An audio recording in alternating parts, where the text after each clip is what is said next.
Hello students, today I am going to teach you the chapter Composition of our Planet in Geography. What we are going to study in this chapter? Structure of Earth means internal layers of the Earth. Crust, mantle and innermost layer is core. Rocks and minerals, types of rocks. In this we will read about the classification of rocks, igneous, sedimentary and metamorphic rocks, and then rock cycle or uses of rocks. Now, first topic of the chapter is structure of the earth. You all are seeing a diagram representing internal layers of the earth. Uppermost layer is crust, then mantle, and below the mantle you are seeing core. Core is divided into two parts, outer core or inner core. Now, crust of the earth. Uppermost layer of the earth's surface is called crust. Average thickness of the crust varies between 8 km to 50 km. Global observation shows the crustal thickness is varies through the tectonic regions. Upper crust means continental crust is called sial, as this layer contains silica and alumina. Continental crust is made from silica and alumina, so it's called sial. Lower crust, oceanic crust, is called sima, as this layer contains silica and magnesium. Oceanic crust made from silica and magnesium. Now, what is continental crust and oceanic crust? जिस जमीन पर, जिस earth surface पर हम खड़े हैं, इसको क्या कहेंगे? Continental crust. Continental crust. Its thickness approximately 50 km. अब बात हो रही है ओशियनिक क्रस्ट की. ओशियन, किसी भी ओशियन की जहां तक डेप्थ है, ऊपर पानी, लेकिन जब कहीं ना कहीं नीचे आके उसकी डेप्थ होगी और कहीं ना कहीं उसको सॉलिड सरफेस मिलेगा.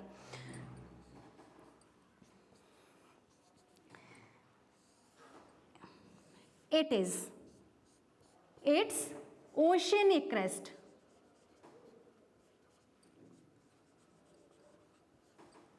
Its thickness 8 km. And this 50 km. Below the earth crust, mantle layer is located. It extends up to depth of 2900 km. Below the earth crust. It's made of more denser rocks than the earth crust. It consists of 3 layers depending on temperature and pressure. The temperature of the mantle is very high because it contains molten magma. What is molten magma? Molten magma is the material related to volcanic eruption, volcanic explosion. जब volcanic eruption होता है, उससे जो material निकलता है, magma, लावा, उसी से हमारी मेंटल की लेयर बनी हुई है. It's also contains iron and magnesium.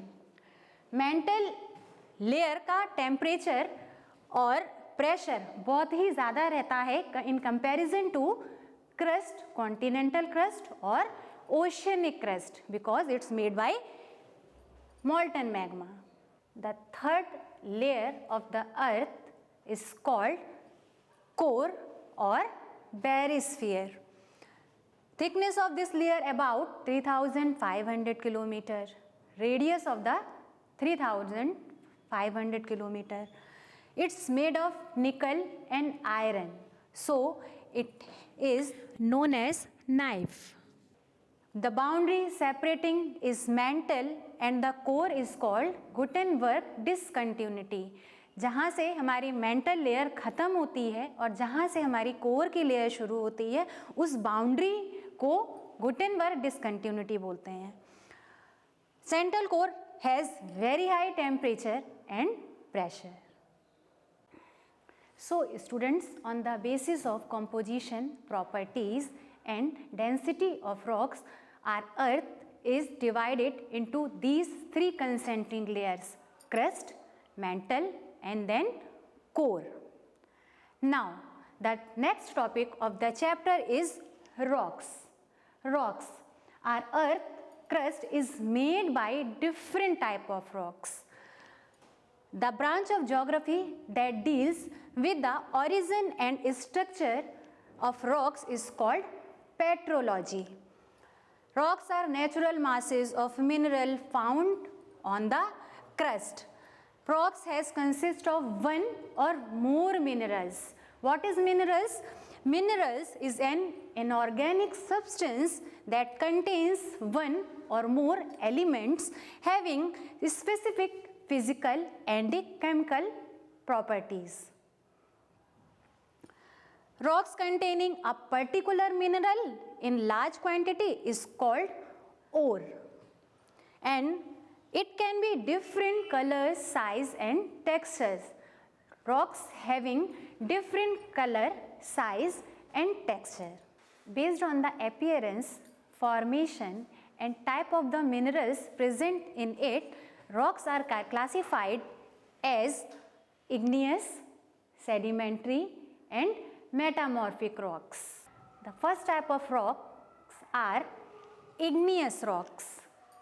The term igneous derived from Latin word ignis, means fire. When the molten magma cools down, it becomes solid and are called igneous rocks. Igneous rocks are generally crystalline in structure and also called primary rocks. So students, molten magma का earth surface पर आकर और उसके बाद उसका cool down होने के बाद जब वो सॉलिड फॉर्म में आता है तो हमारी igneous rocks बनती है. Igneous rocks are classified into two parts: extrusive igneous rocks or intrusive igneous rocks. What is extrusive igneous rocks and what is intrusive igneous rocks?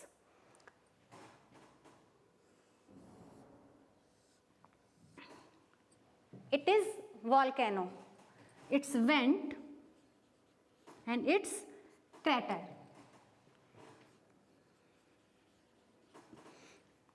मॉल्टन magma का अर्थ सरफेस पर आकर कूल डाउन होने के बाद solidification होना, इससे जो rock बनी, ये आपकी कौन सी रॉक बनी?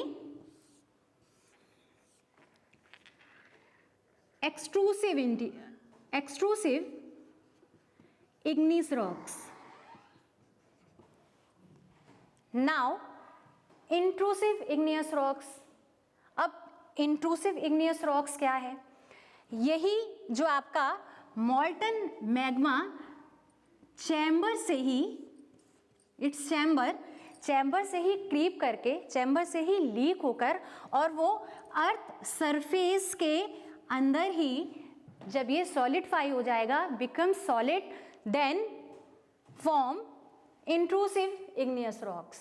Basalt, pumice, dolerite and granite are the example of igneous rocks. Second type of rocks are sedimentary rocks. Sedimentary, taken from Latin word sedimentum. Sedimentum means settle down, बैठ जाना.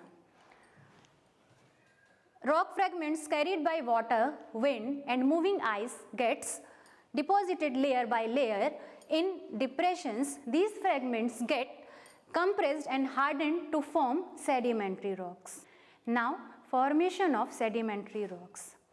Igneous rocks का roll down होना, crack down होना और उसके बाद weathering के through, erosion के थ्रू डिफरेंट पार्टिकल्स में, डिफरेंट फ्रैगमेंट्स में, डिफरेंट सेडिमेंट्स में आपका चेंज हो जाना, कन्वर्ट हो जाना और यही लूज सेडिमेंट्स कंप्रेस्ड होकर आपके आइस के थ्रू, वाटर के थ्रू, विंड के थ्रू आपके ट्रांसपोर्ट होते हैं one place to another place and deposited, after that deposited and form sedimentary rocks. इन्हीं सेडिमेंट्री रॉक्स में डिफरेंट एनिमल्स के, प्लांट्स की और माइक्रो ऑर्गेनिजम्स के फॉसिल्स भी रहते हैं। कैसे? ये आपकी एक सेडिमेंट्री रॉक्स की लेयर है, इसमें आपका ये कोई एनिमल है जिसकी ये डेथ बॉडी है। अब ये डेड बॉडी के जो फॉसिल्स हैं इसके ऊपर आपकी और ये लेयर बनती गई आपकी सेडिमेंट्री रॉक्स की, और ये जो डिके पार्ट है आपका किसी एनिमल का, प्लांट का, ये इन्हीं सेडिमेंट्री रॉक में आपका जम जाएगा। शेल, सैंडस्टोन, लाइमस्टोन और कोल are the example of sedimentary rock. Third type of rocks are metamorphic rocks. Metamorphic derived from Greek word metamorphosis, means change to form. Under great heat and pressure, igneous and sedimentary rocks can change in metamorphic rocks. They are called secondary rocks as they are formed from existing igneous and sedimentary rocks. They are also called secondary type of rocks. They have crystalline structure. Now, formation of metamorphic rocks. ये आपकी sedimentary rocks की layers हैं. Layer by layer ये आपकी इकट्ठी हो रही हैं. ये आपकी sedimentary rocks.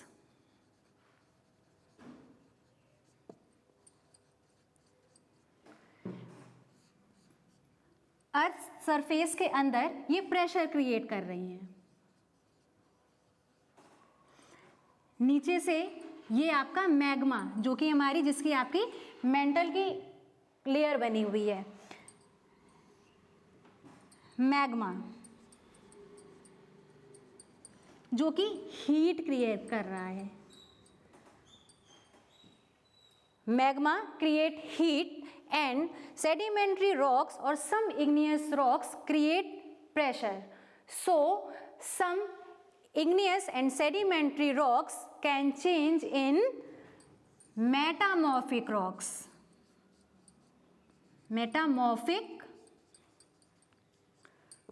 rocks. तो इस तरह से हमारी metamorphic rocks का formation रहता है. Examples of the metamorphic rocks: clay changes into slate and limestone changes into marble. Next topic is rock cycle. Rock cycle. Rock cycle is similar to water cycle. Water cycle में बच्चों सबने पढ़ा कि water cycle में जो water है वो अपना फॉर्म चेंज करता है। वाटर आपका इवापोरेट हुआ, इवापोरेशन आपका लिक्विड फॉर्म से गैसियस फॉर्म में आया, इवापोरेट होने के बाद कंडेंस हुआ, क्लाउड्स बने, और क्लाउडिंग के बाद फिर से प्रेसिपिटेशन के थ्रू जो वाटर था लिक्विड फॉर्म में आ गया। बिल्कुल इसी तरह rock cycle, the process of transformation of the rock from one to form to another is known as the rock cycle. Igneous rocks are formed first by solidification of lava and magma. After this, igneous rocks, after being broken down, gets deposited and compacted to sedimentary rocks. Igneous and sedimentary rocks, when subjected to great heat and pressure, gets transformed into metamorphic rocks. Metamorphic rocks may be buried again to form magma. You can better understand with the help of this diagram. You all are seeing this diagram representing the rock cycle. Firstly, magma form extrusive or intrusive igneous rocks. Earth surface के ऊपर जो extrusive igneous rocks हैं उनको हम uplift करते हैं, outcrop करते हैं, मीन्स हम अपने यूज़ के लिए इनको डिफरेंट पर्पसेस में डिवाइड करते हैं। फिर यही आपकी जो एक्सट्रूसिव igneous रॉक्स हैं ये वेदरिंग के थ्रू, इरोजन के थ्रू आपका इनका ट्रांसफॉर्मेशन होता है और कहीं ना कहीं इन सेडिमेंट्स का डिपोजिशन होता है। लेयर बाय लेयर यही igneous रॉक्स आपकी फॉर्म होती है, चेंज होती है सेडिमेंट्री रॉक्स में। Sedimentary rocks deeper burial in after a long time, यही सेडिमेंट्री रॉक्स ग्रेट हीट और प्रेशर की वजह से आपकी किस में कन्वर्ट हो जाती हैं, मेटामॉर्फिक रॉक्स में। और मेटामॉर्फिक रॉक्स और इंट्रूसिव इग्नियस रॉक्स, जो अर्थ सरफेस के अंदर मैग्मा सॉलिड फॉर्म में आया था, ये आपका फिर से कन्वर्ट हो जाती हैं मेटामॉर्फिक रॉक्स, और इंट्रूसिव इग्नियस रॉक्स आपकी मैग्मा में कन्वर्ट हो गई। ये आपका जो प्रोसेस है ये कंटिन्यूस चलता रहता है। मैग्मा फिर से आपका कन्वर्ट होके अर्थ सरफेस पर आकर कूल डाउन होके फिर से इसने आपकी इग्नियस रॉक्स बनाई, इग्नियस रॉक्स, और ये प्रोसेस आपका igneous rocks, sedimentary rocks, then metamorphic rocks, then form magma, ये आपका प्रोसेस रॉक साइकिल कहलाता है। And last, uses of rocks. We use rocks in different purposes, like rocks are used for construction activities such as making buildings, roads, bridges. Rocks have made agricultural possible as soil is formed from rocks. Rocks contains fossil which tells us about life in the past, and also rocks are used in cement industry. I hope you have understood well. So students, we will meet soon. Thank you.